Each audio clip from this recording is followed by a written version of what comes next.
Remembering the victims of Hurricane Ian. Tonight, family members sharing their memories as they work to keep their loved ones alive. And thank you for joining us on this Thursday night for Fox 4 News at 5. I'm Chris Earl. And I'm Shari Armstrong. We are in the communities tonight as we continue the recovery from Hurricane Ian and keeping a close eye on that progress. And the hurricane's confirmed death toll is now at 105. We are starting to get the names of the lives lost from the storm 15 days ago. The medical examiner's office listing the first names as a memorial in downtown Fort Myers keeps growing. Fox 4 anchor Nadine Yanes taking us through some of their names and their stories tonight, speaking with loved ones. She joins us live at this hour. Nadine?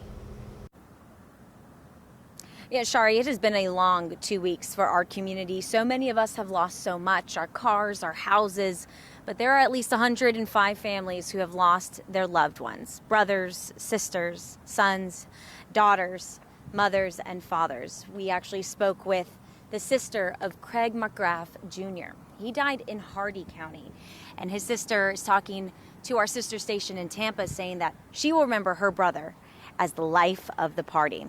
We spoke with April Rudolph. She said the last time the family heard from her brother Craig was the night of the storm, Wednesday, September 28th, as the floodwaters from the Peace River then rose to high levels on a creek right behind his house in Hardee County. This is further inland.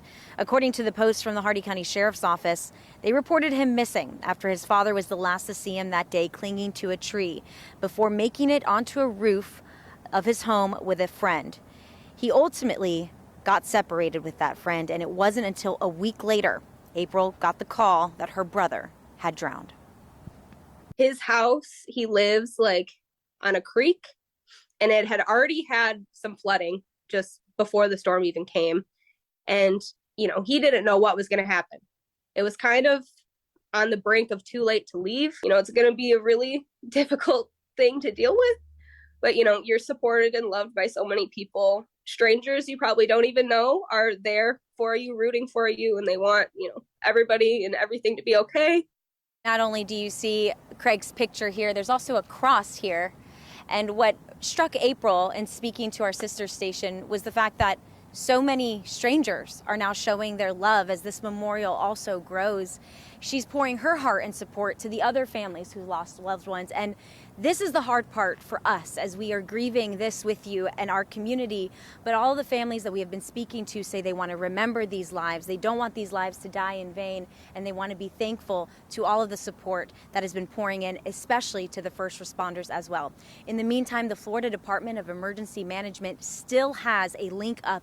If you are missing a loved one 2 weeks later, we know that recovery process is still happening right now. They have put up a link at missing.fl.gov/ES. That link should be there on your screen. In the meantime, we're continuing to tell the stories. We're going to hear from a young woman whose uncle had passed away in Matlacha, her message for Southwest Florida tonight. We'll see you then. Shari, Chris. Thanks a lot, Nadine. Dozens of families are suffering full of grief, including Greg Strasser's family, native of New Jersey, lived in Fort Myers for 30 years. The Lee County Medical Examiner's Office says Strasser died of COPD, but he is listed as a victim of the storm.